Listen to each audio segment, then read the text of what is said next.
펠비스와 힙본의 레디오그라피를 이어서 말씀을 드리겠습니다. 아스타블루마 버전을 이벨루션 하게 되는데 정상적으로 아스타블룸은 안테 버전을 보이게 되는 것이죠. 그래서 엔테리어 월과 포스테리어 월 그리고 피머 헤더 센터가 위치해 놓이게 되고 레트로 버전이 있으면은 이것이 엔테리어 월과 포스테리어 월이 만나는 크로스오버 사인 즉 피겨 오브 에이 사인을 보게 되고 피머 헤드의 센터가 포스테리어 월의 뒤쪽으로 빠져나가는 포스테리어 월 데피션시 사인을 보이게 됩니다. 그리고 이스키알 스파인 사인을 보이게 되는 것이죠. 이때 레디오그래프를 검사를 정확하게 해야지 안테버전을 정확하게 이베일션 할 수 있는데 펠빅 틸트와 로테이션을 조심해야 되고 특히 엑스레이 빔 앵글이 영향을 줄 수가 있습니다.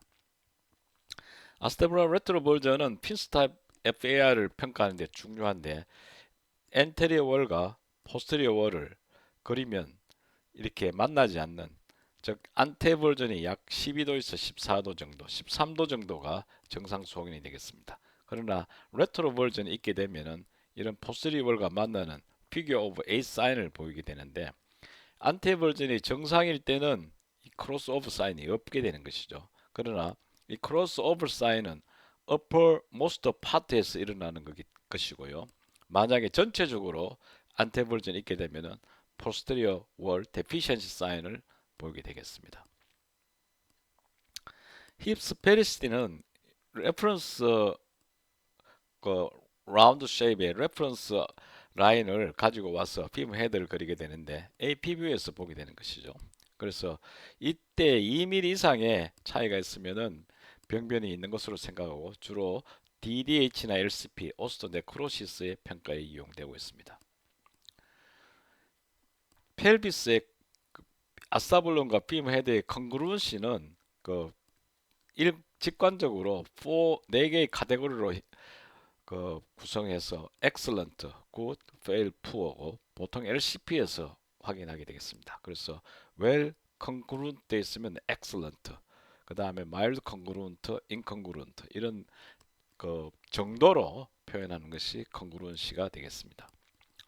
헤드넥 오프셋가 요즘 FAI의 진단과 치료가 발달함에 따라서 많은 관심을 받고 있는데요. 이런 피부 4개 오프셋가 있어야 되는데 이게 없이 이런 그 피스톨 그립을 가지게 되면은 그 범, 그 FAI가 일어나는 것이죠. 피부가 4개 범퍼가 있게 되는데 특히 에피피지얼 라인 에리어에서 이렇게 범퍼가 있을 때 임상적인 의의가 더 크게 되겠습니다. 헤드넥 오프셋는 초기에 이 피머의 4개 센터와 그 다음에 이 헤드의 스페리시티가 없어지는 부위를 그어서 이 각도를 재고 이것을 알파 앵글이라고 하고 이 알파 앵글은 55도 정도로 55도가 정상 범위가 되겠습니다. 근데 CTS도 측정할 수 있고 그렇지만 이런 알파 앵글을 측정해야 되느냐 아니면 측정하지 않아도 되느냐에 대한 디베이트가 많은데요.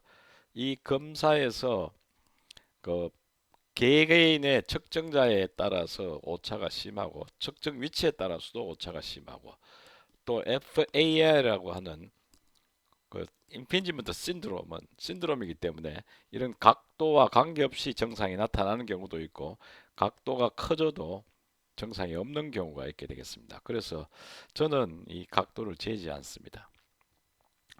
또 FAI를 진단하는데 덤뷰를 많이 이용하고 있죠. Elongated Femoral Leg View라고도 하는데 이것은 수파인으로 뉴트럴 로테이션을 하고 40, 90도 플렉션 할 때 90도 덤뷰가 되고 이것이 45도로 다리를 움직이게 되면은 45도 덤뷰가 되겠습니다. 이것은 피먼에게 2시 방향의 범프를 잘 볼 수가 있어서 캠 타입의 진단에 많이 이용되고 있게 되겠습니다.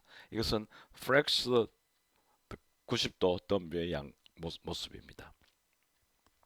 이런 덤뷰는 FI를 진단하는 데도 이용되고 있죠. 그래서 여기서 보시면은 피먼에게 범퍼와 함께 허니에이션 핏을 보이고 있고 덤뷰에서 피부 4개 범프를 잘 볼 수가 있겠습니다.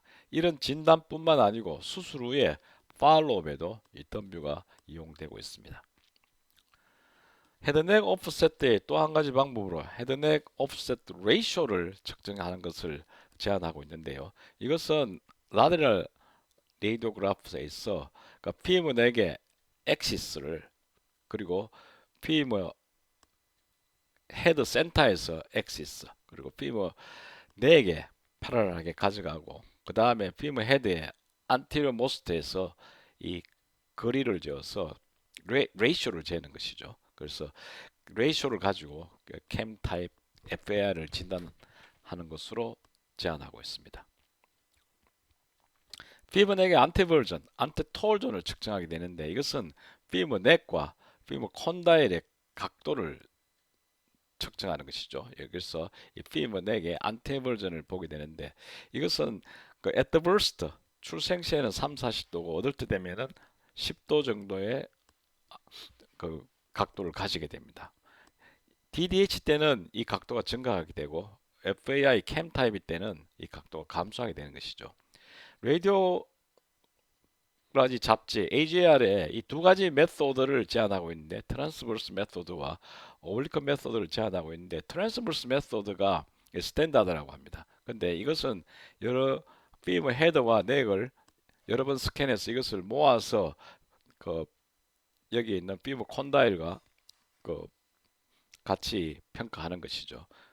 그런데 이런 거 모으고 하는 방법이 번거롭기 때문에 오블리크 메소드를 제안하고 있습니다. 피문에게 오블리크와 그 페모럴 콘다일을 각도를 재는 것이죠. 그래서 이것은 그 조사를 해보니 트랜스버스 메소드, 스탠다드 메소드에 정확하게 들어맞기 때문에 오블리크 메소드를 써도 된다는 그런 논문이 되겠습니다. 그래서 이런 거 피버 4개 안테 버전은 정상은 10도에서 20도 정도로 기억하시면 되겠고요. 이게 커지면은 그 안테 버전, 리트로 버전을 진단할 수 있겠습니다. 이때 CT를 많이 이용하는데요. CT에서 포지션을 정확하게 잡아야겠습니다.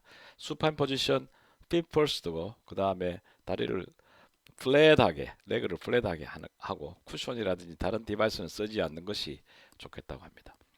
근데 여기서 중요한 것은 양쪽 다리를 묶어주는 그 as possible 가능한 만큼 그 가까이 해주고 이때 fit은 테이핑을 해서 묶어주거나 그 다음 knee는 스테빌리티를 가져야지 이런 안테버전을 측정하는데 정확한 값을 얻을 수 있다고 합니다. 오스테오아트라이티스에서 이용하는 것은 테니스 그레이드죠. 테니스 그레이드는 그래서 0, 1, 2, 3인데 이 직관적으로 정상 그레이드 1은 마일드, 마두레이터, 시비어인데 이런 거 마두레이터일 때는 지오드라든지 오스테오파이트가 더 심해지는 양상을 보이게 되겠습니다. 시비어는 어드밴스된 양상이 되겠고 그래서 그레이드 2를 기억을 하시면은 그레이드 1, 2, 3를 쉽게 진단할 수 있을 것으로 생각됩니다. 니의 오스테오아트라이티스에는 캘그렌 로렌스가 있다면은 힙의 오스테오아트라이티스는 테니스 그레이드를 제일 많이 이용하고 있습니다.